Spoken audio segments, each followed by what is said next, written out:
that the injury happened against the second game when they played the Warriors is when the injury happened. I did not see it. You mentioned load management. Do you think that's what this is, or you? Any little thing that is not right, and they're gonna like, hey, big fella, chill. Don't compare none of these guys to the old school players. I don't care about how athletic you are. They played the best game that they knew how to play. Right. You're playing the best game that you know how to play. So you mean to tell me because you're more athletic, you have to sit down a little bit more than they did? Get the fuck out of here with that. Along with that goes the award implications that this does have. Nobody never caught him in the total amount of blocks that he had. So how in the hell do you give it to somebody else?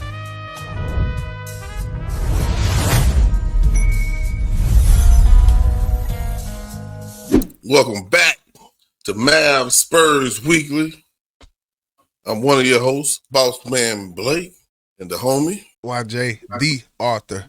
Let's go. We got some piss poor news to share with you guys tonight, and I got some questions about it. Of course, the brother, he the one who brought it to me, and it almost made me shed a few tears. Wemby will be out for the next few weeks with a calf strain, the same injury that Harper has, and hopefully Harper will be back soon. We'll get into that later. YJ, what's your thoughts? What was your first thought? I know you shared it with me. Share with the people. What's your thoughts when you hear the injury? I guess I first seen it, and it wasn't. I didn't get too much of a bad reaction. Well, for one, they're not my team, so that aside, it's an injury. It's a strain.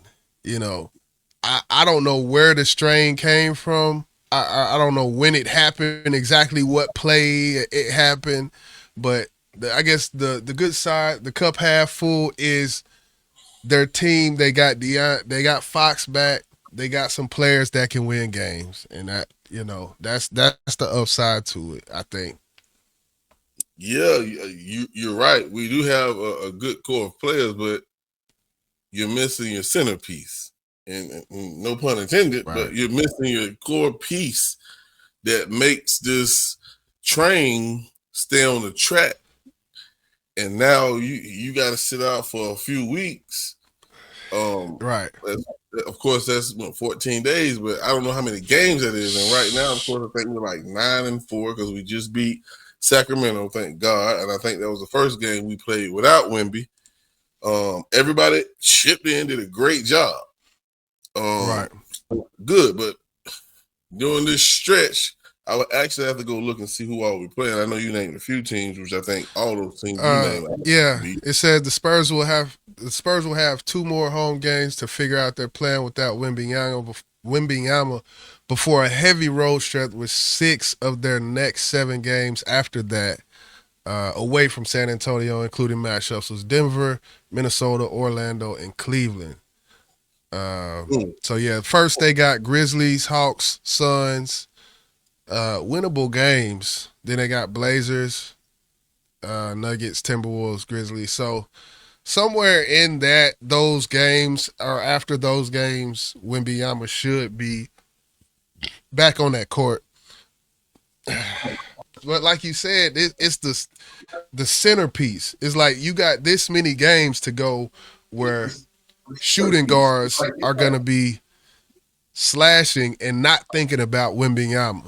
And that's one of the biggest issues when it comes to Wembanyama being on the court, is that shooting guard who loves to slash, and he goes down, and Wembanyama is inside that little inside that 3 in the key, and you got Wemby standing there, and you get that shooting guard just sit there, dribble the ball, and then try to find somewhere. You got it's crazy, it's scary, but I do think they can pull some wins. I say if they go 500 or a bit above 500, they did great. I agree with that. Yeah, Wemby does change the whole game plan for any team, especially when they got people who like to take it to the hole, slashes and things like that. We don't watch it happen. They go to the hole, and when we just step at them, they just dribble around and go all the way back around to the key. So that will be the change that we see. Teams will not be afraid to go to the hole, and I understand that. But I think we do got some great perimeter defenders in Castle, Vassell, Shohan, even though he's coming off the bench, but players like him, Keldon Johnson, who's a great defender. We got some great defenders, but they're going to have to stay in front of these players because if they beat you, there's no Wemby there no more. You know what I'm saying? And we got what's the guy? Cornette. Cornette. Yeah. He's going to have to step up. I'm going to tell you that right now. He is going to have to step up. Absolutely. And I mean, still, they ain't going to be scared of him. I think Cornette maybe 6'11", maybe 7 foot. It's different from 7'5" and 6'11". I can tell you that. Now, I know you didn't mention it earlier when I asked, but let's go ahead and dig a little deeper into this because I couldn't see the game, and you said that the injury happened against the second game where they played the Warriors is when the injury happened. I did not see it. You mentioned load management. Do you think that's what this is, or you really think it's an injury? Yeah, it's being claimed. You know, it said this CBS Sports said Wembanyama suffered a calf strain against the Warriors last Friday. I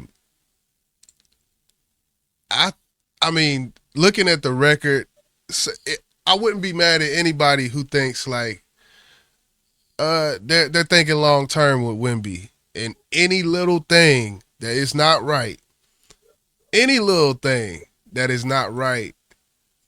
they're gonna like, hey, big fella, chill. We got a winning record. Our guys, we got a good core here. We think we could do some things. Don't push it. It's that load management. Do you consider that? No, it's not. If he tweaks something, but he can play on it, but he's not 100%. That's not load management because you want your player to be at 100%. And if it's some type of injury where let's say 90%, he get on the court and he hurt it even worse, and it drops down to the fact that hell, he 50%. Now you're thinking to yourself, maybe we should have sat him down. So I don't really think it's load management in that sense. But if we're talking about going back from the 80s and the 90s, where those guys played on those type of injuries throughout the season until they got better, you will look at it different because how the hell did MJ play all these games? Like, what's his name? Who played for the Lakers? The Virgin. Virgin. AC Green. AC Green. Yeah. Nobody will ever catch his record on how many games in a row that he played. And it's amazing how they did it, and then all the technology that these youngins have access to, and they can't do it at all, man. It's just mind-boggling for me. Yeah, that's actually a great point.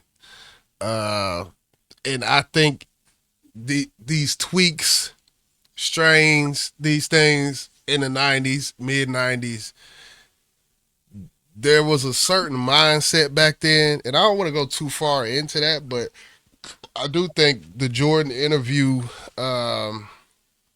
when he came back during the season opener, when Jordan talked about it, I think that kind of explains it all, the difference between then and now. But I get what you're saying. I would say I would actually consider that. Like, I would think that it is load management, because even though it's load management, there is a tweak. There's something there. If there was nothing there, he would be playing. So, and I think the terminology of load management, it has a very negative connotation. Like, it makes it seem like he just doesn't want to play on some who was that? Was that Gilbert Arenas? Who was that? I think they I don't know. There's a few players that they've said Kawhi. What's the big dude in Philly? I mean Embiid. Yeah. I just think he's sorry, but yeah. We're talking about an 82 game season that they've been doing for God knows how long. Right. And this load management just came up, recently in the last few years. Either you say we need to drop the number of games that they're playing, or somebody need to be fine, because let's think about this too as well. And I want to drill on it, but it needs to be talked about. These fans pay their money, man, and they want to see these players when they get to these games. And you mean to tell me they're gonna sit out because they tired? No. Like, we have to go to work. They don't have load management at our job. They feel like our best worker is tired, we're gonna give him the fucking day off. No, they don't do no shit like that, man. No. Well, yeah. Do you think it has anything to do with the speed of the game? The game of the 90s is not the game of 2025. The agility, the amount of agility that the average player has, and the speed of the average player, do you think it's increased, and do you think that has something to do with it? Just the moves they're doing. My bad. Yeah. Go ahead. I believe that they are a little bit more athletic than what we seen back in the day. But if we're gonna give them that title, then you have to wear it and play with it. You know what I'm saying? Because they're like, oh, Jordan couldn't play with these guys, or Magic couldn't play against these guys. He couldn't guard KD, or some people say Shaq couldn't guard him, or he couldn't guard Shaq. Okay, well, you may have more agility, but he has more longevity. Which one would you want, bro? And longevity, I would almost interchange the word longevity for heart. Would you? Absolutely. I mean, at the end of the day, and I hate to compare my menial job to the strenuous process of an NBA season, but yeah, I've been to work, lower back pain and shit. You go in, and that's kind of the thought process of a Clyde Drexler or Jerry Stackhouse or someone from those type of eras, But yeah. I feel like when it comes to comparing this generation to the older generation and load management, that shit has to be either done away with, or you have to shorten the league. Shorten the series. The season. You're gonna have to, because it's not right. If you can't, and I know this is something real simple and petty of me to say, don't compare none of these guys to the old school players. I don't care about how athletic you are. They played the best game that they knew how to play. Right. You're playing the best game that you know how to play. So you mean to tell me because you're more athletic, you have to sit down a little bit more than they did? Get the fuck out of here with that. I ain't trying to hear that. Not trying to hear that. Man, oh man. Yeah, it's tough. It's tough. But far as Wemby, along with that goes the award implications that this does have when it comes to this injury, and being a candidate or being in the run for candidacy of Defensive Player of the Year, which no player is averaging. What is he? He's averaging 26 points, 12 rebounds, and 3 blocks a game. we've seen him walk out of games with 5 blocks. Like, I don't think anybody, if your block stats by the end of the year, if he's on this, he's going to end up averaging damn near 4 blocks a game. And with those type of stats, you can't be in the running if you miss a certain amount of games.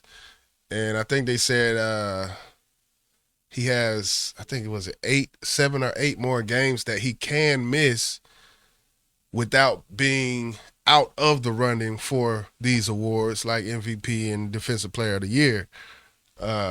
What do you think that holds any? Because I feel like some of these titles are superficial. But do you think that's something that the Spurs are looking at, or that Wemby's looking at when it comes to all of this? I feel like the fact that it's already being mentioned, and this is going to be his first injury of the year. Yes, he's going to be out for a few weeks.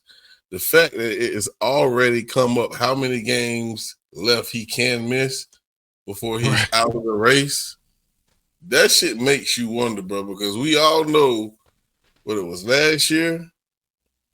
I think it was the year before, his rookie year, matter of fact, when they gave it to Gobert, and his numbers was not better than Wemby. I just don't understand that, and I never will. He went out early last year with the blood clots, early, like right after the All-Star game, and nobody still called him in block shots. I think at the end of the day, we know if he finishes a season where he played at least 80 to 95% of the fucking games, there's no way no one's going to beat him for that Defensive Player of the Year. And I think the league knows that.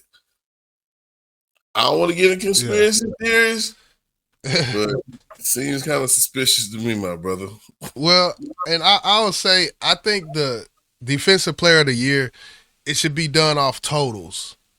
Because it looks like they're almost doing it off of averages of games, and they're trying to put a threshold on it so that people who play 30 out of 80 games, who did great for 30 games, and they average, like, for instance, someone who averaged 5 blocks a game for 30 games, and I know that's crazy, but someone who does that, to keep them from getting it when these other people, they done played, damn near all season, and this person with 30 games played it. That's why I think it should be done off total. Like, if Rudy Gobert never hit the overall total of blocks of a Wemby that season, then Wemby still should have got it, I feel. And everybody felt like that year. Yeah. And Rudy Gobert was getting dunked on. As soon as he got Defensive Player of the Year, that target was on his head, and everybody was bamming on his forehead for the rest of that for the rest of those playoffs. Like, like I said, last year when we went out after the All-Star game, it wasn't just the average. Nobody never caught him in the total amount of blocks that he had. So how in the hell do you give it to somebody else? Unless somebody has some amazing number of steals, I get it. That's the only thing because, Allen Iverson, you got some of these guys who could pick that pocket and get it like that as well. So I would say the same thing you said. I agree 100%. Yeah, because Wemby can steal the ball from your ass too. Don't forget that. He do steal the ball. But, well, shit, you got arms that long, you better get in that damn lane somehow. Shit. Yeah, man. Like I said, I ain't gonna get no conspiracy theories about how they treating Wemby, but hopefully, he comes back and he's healthy, and that load management can hurt. If you sitting him out because he doesn't play, a lot of games in a short period of time, and you start to sit him out, those games that he don't play is going to add up to the numbers that he already missed due to injury. So I don't like that bullshit, bro. And I don't like it, but when you break it down like that, my mind almost goes to, what's the bigger goal? Do we want our star to have Defensive Player of the Year, or do we want our star after the 82 games, do we want our star to get us this chip? Because it's like, that's the balance in it. That's the whole catch-22 of it. If you can't play 82 games, you shouldn't be an NBA player. Damn.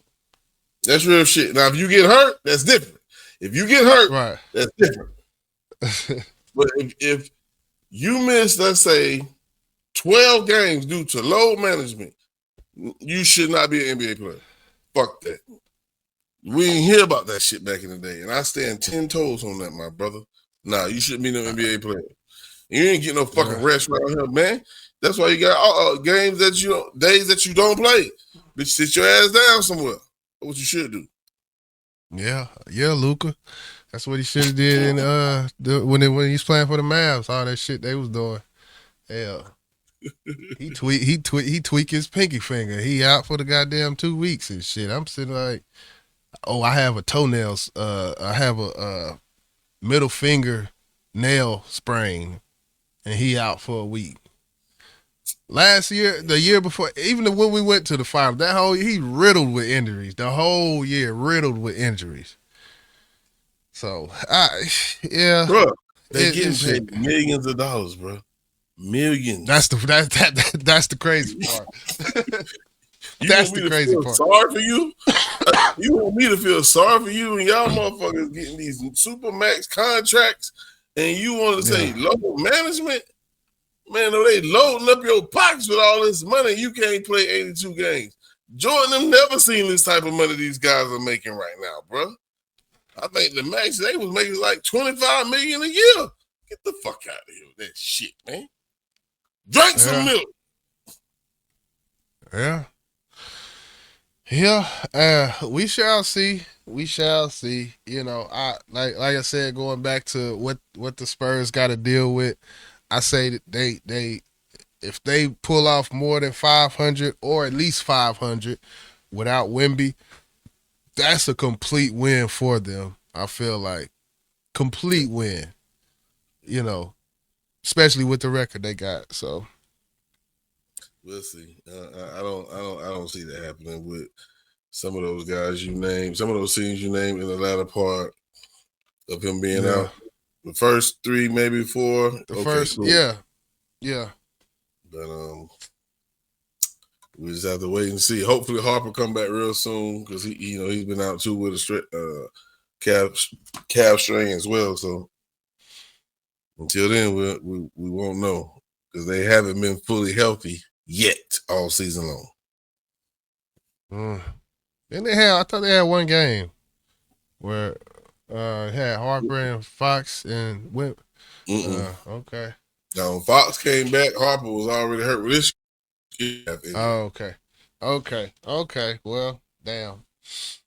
Well, we shall see, man. You got Wemby down. AD got 7 to 10 games left before he comes back. So we'll see what that looks like when he comes back. So, hey, man, Mavs-Spurs weekly. Boss, you got any last word? Nah, man. Wemby, hurry your ass back, man. Hurry your ass back, man. Shit. Come on, AD. Come on, Kyrie. Kyrie, it's going to be past Christmas by the time Kyrie has. We up out of here, man.